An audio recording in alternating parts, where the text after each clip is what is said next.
You're listening to an Airwave Media Podcast. Feel like who art Ed? We'll try to spice it. Who art it? Mr. Wood art Ed me. Good. Either way, it's ambiguous. It works on so many levels. I know. That's off to a great start. Welcome to Who Arted, where we explore visual arts in an audio medium. I'm your host, Kyle Wood, and joining me today, I have Rebecca Potts Aguirre, the host of Teaching Artist Podcast, a fellow art teacher and an art maker, just doing all the things these days. Thank you for finding time to do this thing and join me on the podcast. Absolutely. Yeah. Thank you for having me. I appreciate your willing to step in. I had a last minute cancellation and I asked you because I have been listening to you for a while and I highly recommend the Teaching Artist Podcast to anybody who's listening. I knew that you just seem like the nicest person to reach out and ask an imposition of. And I appreciate that you're willing to join me to talk about KAWS today, who I know you, like I, kind of have mixed feelings and mixed reactions about. Yeah. Yeah. So to get into KAWS and his background, because just like on your podcast, I like to start with a little bit of context and the backstory. He was born November 4th, 1974 in Jersey City, New Jersey, and his progression seems like very direct. Like I've read that as a child, he was kind of inspired by the graffiti around him and would draw on paper like his own renditions of the great graffiti he saw in the community. And his friends liked it. And I mean, like I do, just as that kid, that's kind of that first bit of validation is your friends and classmates like it and want them to draw it for you and stuff like that, or draw it for them. And so then he continued with that love of graffiti. 1990s, he adopted the name KAWS, which he just says he liked the way the letters looked together. I always find that weird when you say, like, your name has no deep meaning. Yeah. Very strange. Well, it's the first point where I, like, take a pause for a timeout in that biography because, like, KAWS, just phonetically, I think there's a cause behind theirs. There's a purpose, you know? And just knowing him, like, I also see the association almost like Klaus or something, because I think he was a big fan of Klaus Oldenburg and other artists in the pop art movement and stuff like that, which, looking at his work, no real shock there. But he adopted the name KAWS, started doing tagging and other graffiti. He goes to school, gets a BFA from the School of Visual Arts in New York, and he became a freelance animator. I guess he worked with Jumbo Pictures, and he did some animation, like painting backgrounds and stuff for Disney, like 101 Dalmatians and Doug, which was one of my favorite cartoons as a child. And I guess Daria also, which is, again, tracking with my backstory and my love of cartoons and animation as a child. What I find really interesting about that, though, is like Doug and Daria at first glance seem like such different pieces tonally. Are you familiar with those cartoons? Yeah. I totally grew up then too. So grew up with those. Yeah. And, for listeners who are not familiar, Doug is, this cartoon that was just very earnest in its depiction of I think he was a fourth grader, and just looking at the world through the eyes of that child and just very, very sweet and wholesome. And Daria was extremely popular on MTV. And I guess, again, it was life through the lens of the child, but an older child, a teenager. So it was extremely sarcastic and all the adults knew nothing, right? Yeah. So cynical, so angsty. So cynical and so angst. Yeah. And so much in a way that, like, as a teenager, I remember looking at it and thinking, like, wow, this is really insightful. And it's funny because it really captured that lens of a teenager's worldview, where the show to me felt like it thought it was smarter than it was. You know what I mean? it was like this ego and cynicism and sarcasm that like it was just, I don't know, missing the boat in some ways, but in another level, almost like perfect for that teenage mindset. Yeah. And so while he's doing that as his day job to pay the bills, he's also making graffiti at night, and mostly what's often referred to as subvertisements. He's doing things that are a little bit subversive, but based on pop culture and the sort of commercial stuff, like the billboard ads and the ads on bus shelters and all those things you see all around. He's doing basically spoofs or parodies of those. And I think what's interesting is like we see that story play out from so many artists. The most common, connections that people would draw would be like Keith Haring and Jean-Michel Basquiat, who both got their starts as street artists, as graffiti artists, and then made their way into the quote-unquote fine art world. I guess KAWS kind of started with, I think he was big in Japan at first with the toys that he was making. Am I right in that? Yeah, I was reading something that he got in somehow. He was traveling to Japan just because he liked it, and he got in somehow with a toy maker there. And yeah, that kind of the marketability of those toys helped him get into galleries because they were basically like, we can sell this. Yeah. And I mean, I feel like Japan has a really strong pop art connection in a lot of stuff. Like I think of Takashi Murakami with the super flat and the way that pop culture is elevated and mass produced. And there's that blurring of the lines that I actually personally really like about artists is when we cross the borders that seem really arbitrary, distinguishing between the quote unquote high and low, the what's good for the gallery and what's good for the teenager's poster in their bedroom. I don't think art should necessarily be rigidly categorized. And we see that in Japan quite a bit. There's a long tradition. Well, I mean, second half of the 20th century is long by my standards. Of breaking down those barriers and embracing the pop culture. And so since then, he's really just been doing a lot of stuff that is getting more and more acclaim in the gallery context, and he's working with, fashion designers and toy manufacturers, but also doing like monumental sculptures and things for the museum. He's making paintings that are selling for, 7 or 8 figures, which to me just seems mind-boggling. Yeah. His most iconic figure is probably his his rendition of Mickey Mouse with the X's for the eyes and the bones replacing the ears. And those are kind of common symbols and marks that he makes across his figures. That's part of his style. Whether it's SpongeBob or Mickey Mouse or Homer Simpson, he's putting X's on the eyes. That's one of the hallmarks of his style that helps to make it recognizable as his signature work and not just a copy of those pop culture icons.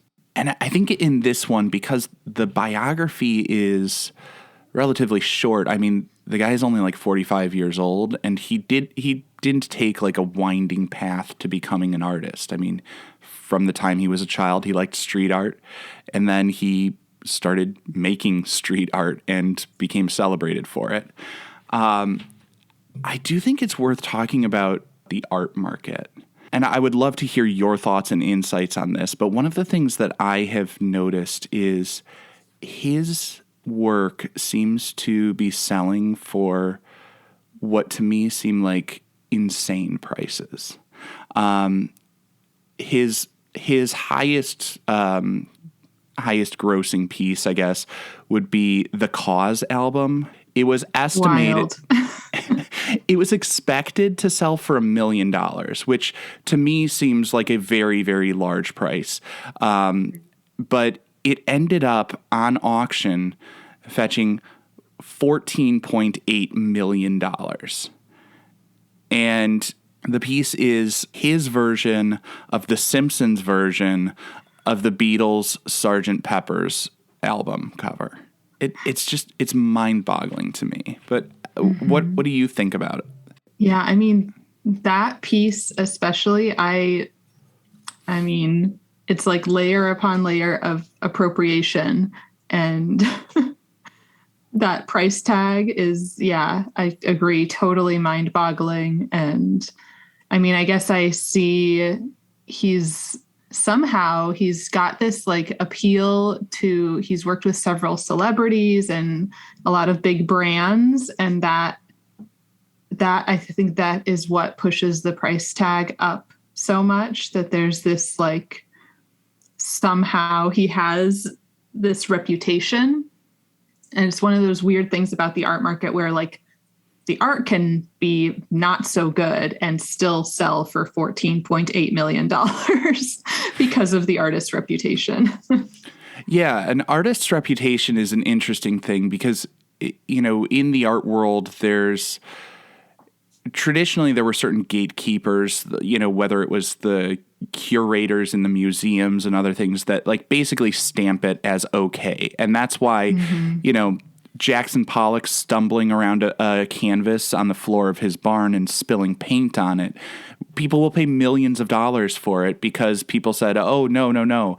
That's not, an accidental spill. He purposefully spilled it on the canvas and it was brilliant and groundbreaking.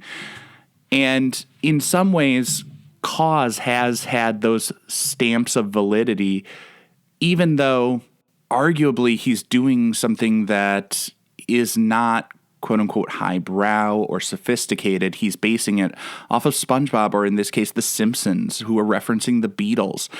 And yet he has been recognized as good at what he does. And so people just don't question it. One of the other odd things that I always find about like the contemporary art market is I always used to think that, the old adage was when an artist dies, their work becomes much more valuable because now there's going to be no new stuff that's produced. But the art market has become very much a vehicle for like just insanely wealthy people to park their money and then to, trade amongst themselves. And it almost becomes like this weird commodity that is used as an investment vehicle. And because of that, and KAWS himself has said he finds this a little bit ridiculous, that like he doesn't think his work is worth that much. So I agree with him on that. Because I don't think any painting on canvas is worth $15 million. Like just I don't see it. Like I think it's I appreciate what he did in a lot of ways. But what's interesting is in that mode with, people using art as an investment tool, I guess there's a bias towards contemporary art, and we're seeing contemporary art becoming much more valuable because of the fact that you can't really forge it as easily. And you might think like, well, it seems pretty easy to forge a cartoon drawing. And arguably it is, except for the fact that the artist who created it is living and able to say, no, I didn't make that copy of The Simpsons. I made this copy of The Simpsons. And, it's easier to track the ownership and everything like that. So like I think of another just insanely overpriced artwork. Do you remember Salvador Mundi? Mm-hmm. Yeah. The Da Vinci piece that sold for, what was it, $400 million? Something like that. Insane. Yeah, some wild number. Yeah, it set all sorts of records and made headlines maybe 2 years ago. And the reason that it made headlines was not just the price tag, but the fact that a lot of people say it wasn't actually painted by Da Vinci. And the fact that that's called into question could make that one of the biggest financial blunders of all time, because someone paid almost $500 million for it, and it may not be the real deal. And, like it or not, stuff that's more contemporary, even if the artist has passed away, like a Basquiat or Keith Haring or someone like that, because it's in the modern era, there's much better record keeping of all of that stuff, and it's much easier to authenticate it. But I do want to get more into the specific artwork and not just a cold, cynical look at the art market as it stands today, because I think KAWS is doing some stuff that is interesting. And you said it's appropriation upon appropriation. And for listeners not familiar with the term, appropriation is what we talk about when we say like an artist is claiming something from the outside world and taking it as their own and using it as a symbol in their work. Most often it's talked about in that negative context of cultural appropriation. And I mean, I feel like I'm bullying the conversation. I don't want to be mansplaining to you. But can you share with our listeners, like, what are we talking about when we talk about cultural appropriation? Because that's also a sensitive topic and a hot topic that we should probably discuss a little bit. Yeah. So that's usually when someone who's not from a culture takes something from a different culture and kind of uses it as their own, or, puts it, as an artist could be putting it in their work with no context. And, maybe I'm making a dream catcher, for instance. That's kind of a popular one. And as a not Indigenous person, I'm making this dream catcher and saying like, oh, isn't this pretty? I'm going to hang it in my window, and having no sort of context around what the use or the history or, why am I making this thing? I think the key thing that you talked about there was the context, because I think there's a difference between, what we talk about as appreciating another culture and appropriating a culture. I think of, I appreciate work from all sorts of different cultures, and I learn from those works, and I integrate some of those strategies that I learn from different artists from all parts of the world into my own work. But I don't pretend that my creation is the same as what they did and has the same significance to it. And, it's important to be mindful of when the context shifts and when something is inspired by something, but takes on a new meaning because of who's producing it and what their intentions are and all of that sort of stuff. Yeah, there's an example. You talked about context, and I think you said like taking sort of parts of something. And I feel like you can learn from and be inspired by something by taking maybe one technique that this artist used, or one thinking about the theme that they're working with. Like instead of, making those sugar skulls, instead of actually like replicating what those artists are creating, thinking about the theme, thinking about like honoring the dead, or, whatever it is that thematically is in that work, is maybe a way to shift away from that appropriation. Yeah, exactly. Because as artists, we are constantly influenced by the things around us, but it doesn't become your own work of art until you put your own creative spin on it. And I think that's the difference between inspiration and appropriation.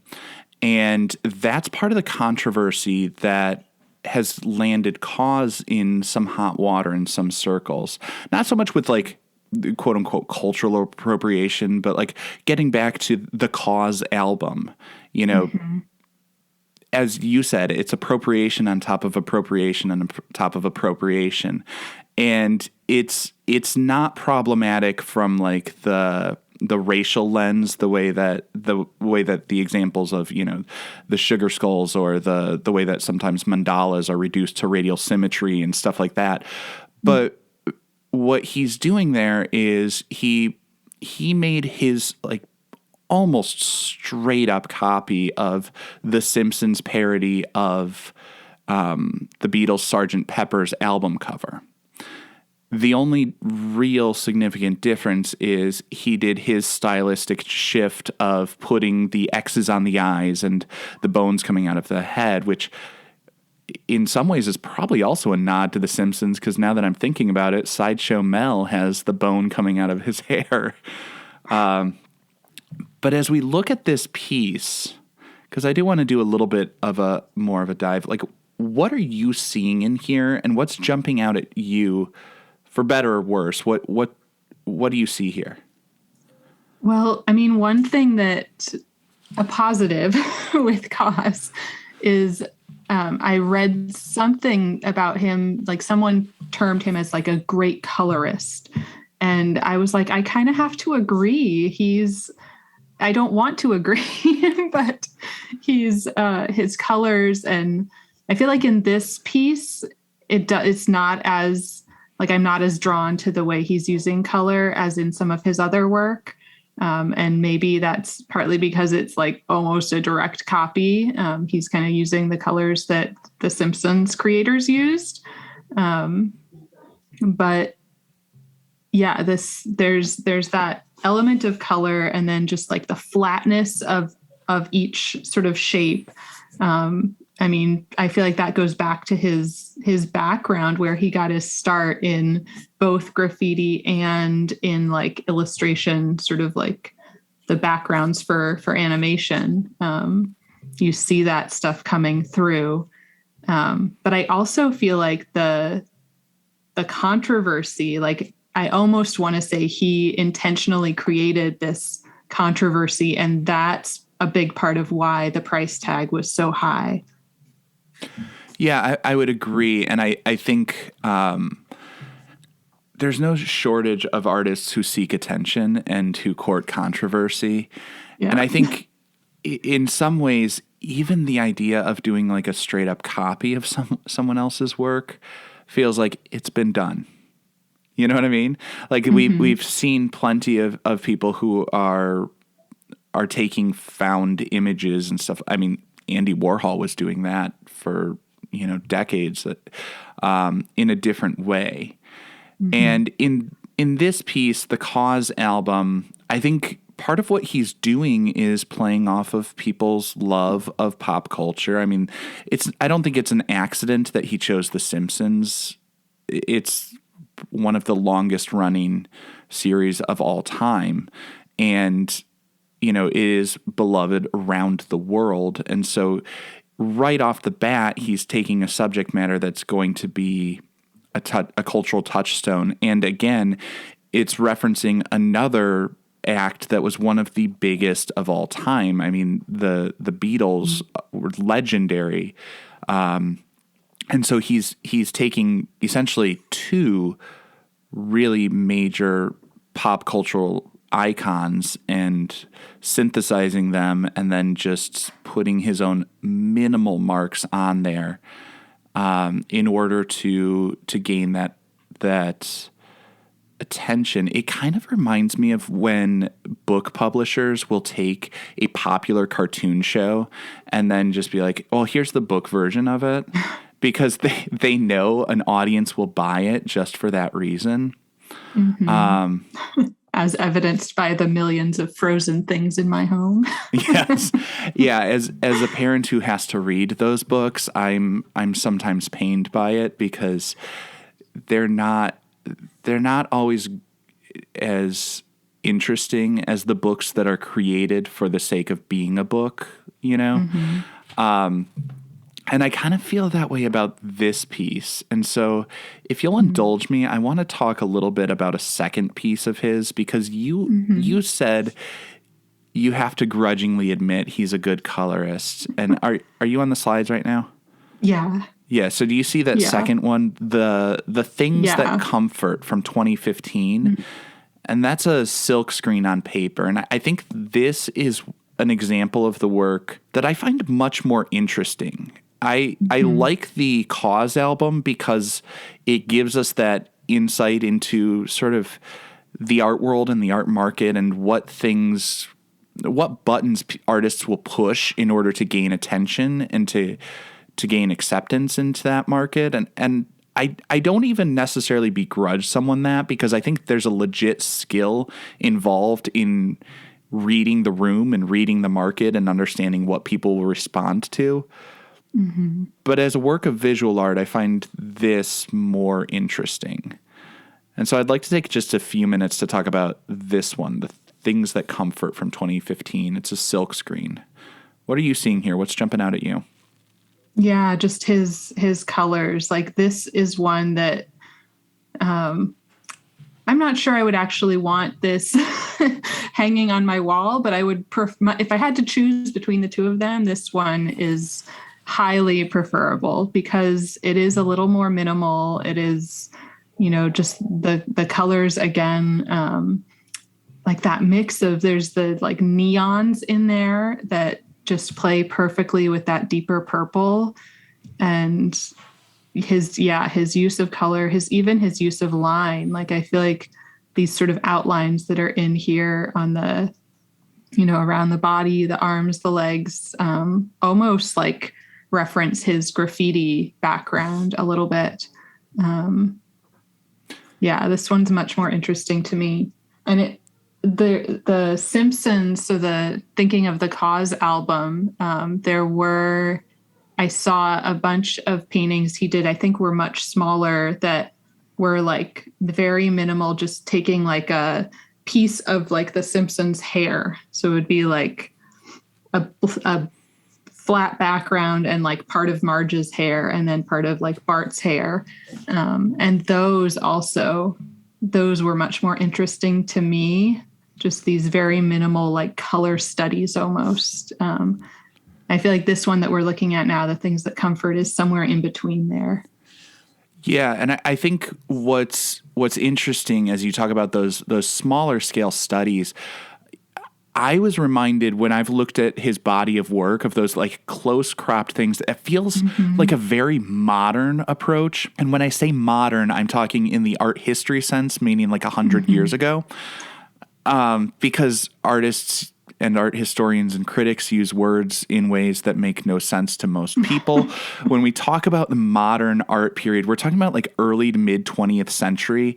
And in that time, part of the idea of abstract art was focusing in on small details and removing a lot of context. Like, I mean, that's what Georgia O'Keeffe was doing in a lot of her work, was taking those macro shots, blowing them up so that we see these tiny little things that are often unnoticed. And KAWS is doing that in a way that becomes a little bit more contemporary with the color scheme that he's using, the way he flattens things, the way he plays with the fluorescence, as you talked about. And I think that's one of the things that when I look at KAWS's work, part of the reason that I wanted to talk about two pieces is because I felt like I couldn't ignore the KAWS album that grabbed so much attention. But I also wanted to talk more about the stuff that shows like he does more than just copy. And with this one, I see a silhouette that, to me, I recognize as like the Snoopy silhouette. But within that silhouette, it's this abstraction that's completely different. The way the colors shift, as you talked about, the strong line work. It in some ways reminds me of like Ramiro Brito, another contemporary artist who does things with pop culture, but also bringing in a Cubist influence. And here I see a little bit of almost like mixed perspective and simplification of the forms and all of that. That becomes a little bit more interesting to me because I feel like, and again, it's appropriation upon appropriation. It's referencing all of these styles that have come before, but here it feels like he's mixed it up in a way that's new. And I think that's what a lot of our current culture is. It's a remix culture. You know, we're building off the ideas of people who came before us. I mean, that's what culture always is. But I think lately it's become almost amped up by the mass media and all of that, and the fact that it's really hard to imagine anything that hasn't been done before at this point. You know? And where contemporary art is, where we are now with art, there's not like one movement. Like we went from art historically from, there's the Impressionists, and if you live in this time, you are an Impressionist. And then there's, whatever like movement that exists at the moment is the one big movement. And there might be one or two little like subverting movements. But now I can't even name all the different sort of movements that are happening. There's so many things going on and so much like referencing what's come before. Yeah. And I think in some ways it's really interesting and exciting that now we're not limited to that sort of homogenizing effect of cultural gatekeepers saying like, this is what's in vogue right now, this is what's in fashion, because the internet is democratizing. And I'm getting way too much into the art speak as I'm conjugating nouns. But I think people's different perspectives are being elevated and they're accessible to everybody. And, we see things like Instagram opening the doors so that everybody can see those different artists, and, through other social media, whether it's Instagram or Twitter or YouTube, like all those artists have a direct channel to their audience. And sometimes the audience has a direct channel to them. KAWS is on Instagram and he is bringing his art to the masses. And I think it is interesting that he is bringing these things together in a way that is deliberate, that works very well aesthetically. I mean, he shows some restraint with the way that he has the clean white background. Like with all of those colors, he recognizes that it needs that neutral, the white space, to create that counterbalance, to create that contrast, to give the eye a place to rest. You know what I mean? And I think in a lot of ways he is a very strong visual artist, and I just keep going back and forth on where I land on his work, whether I like it or hate it, and I feel like it's a little bit of both depending on the piece. Yeah, I watched a couple of videos with him, and I was the same. I was like, I love the colors. I feel like there is a lot. He's referencing so many things. There is a lot of meaning. Like he makes now also these giant sculptures. And there was a series of sculptures that I loved that were, I think, called like Holiday or Vacation, something like that, where he's basically putting these giant sculptures with the X's on their eyes, like out in the landscape. So then they become sort of this like land art, lounging, like, a 30-foot Mickey Mouse figure lounging on a mountain, And I want to live in a world that has that, Right. But then what killed me was he kept saying like, there's no meaning. There's no, I don't have any intentions with this. I just wake up and do what I want to do that day. I'm like, no, you don't. Is that just your shtick? Is that what sells? Like, clearly there's meaning and there's thought behind this. Yeah, but at the same time, I think,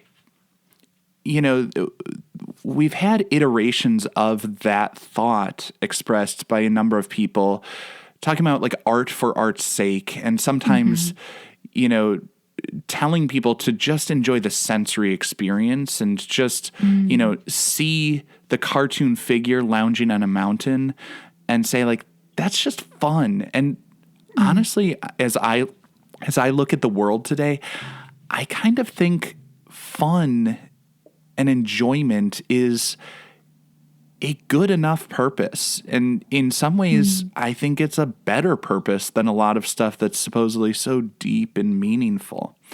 And I could see making the argument that, like, I don't want to deconstruct the piece so much that it robs it of that fun, because the primary goal is to spark that joy. He never even says that. Like, just say, instead of saying there's no meaning, say like, it's just fun. you know? Yeah, fair enough. Fair enough. I guess I'm channeling a little bit of my own biases there because I'm looking for some validation that his work will reinforce my worldview that sometimes it's okay to just have fun with a piece. It totally is. I'm wrapping it up. I want just a 3-point rating scale. And where should this hang? The Louvre? Is this something to look at? The lab? Is this something to learn from? Or the Louvre? British for bathroom. Yeah, there's a poop joke in there somewhere. Oh, that's terrible. I'm going to have to say the lab. The idea that, like, I don't love it all, but there's things we can learn from it. Yeah, I would agree. I can definitely learn a lot from, his color choices and his composition. But I think I would actually probably put this one in the loo just because I feel like I don't need to keep it around that much. And if he says there's no meaning, I'll take him at his word and say that, it's a throwaway cultural piece that might be enjoyable, but doesn't need to be studied and doesn't need to be maintained for the ages. But somebody that I can learn from and should be sticking around for the ages, I want to say thank you very much, Rebecca Potts Aguirre. Thank you very much for taking the time to join me this morning. And I would encourage everybody, please listen to your podcast, Teaching Artist Podcast. And should we throw out all of your promotion here? We've got teachingartistpodcast.com, RebeccaPotts.com, and I will include links to your websites and your social media in the show notes. Thank you so much, Kyle. This was great. It was a lot of fun to dig into an artist I actually didn't know a lot about before. So I always appreciate your taking the time, your flexibility on the schedule, as you have been talking about self-care and taking time for yourselves and giving yourself grace to take a break. And I, at the last minute, asked you to come join me for this because I'm not quite ready to give myself grace and take a break and be late on a show. So thank you so much. Absolutely. This concludes this week's episode of Who Arted. If you found this tolerable, please like and subscribe on Apple Podcasts, Spotify, or wherever you're listening. You can find images of the work being discussed this week and every week in the show notes, on Twitter at WoodArtEd, and the website whoartedpodcast.com. Podcast done.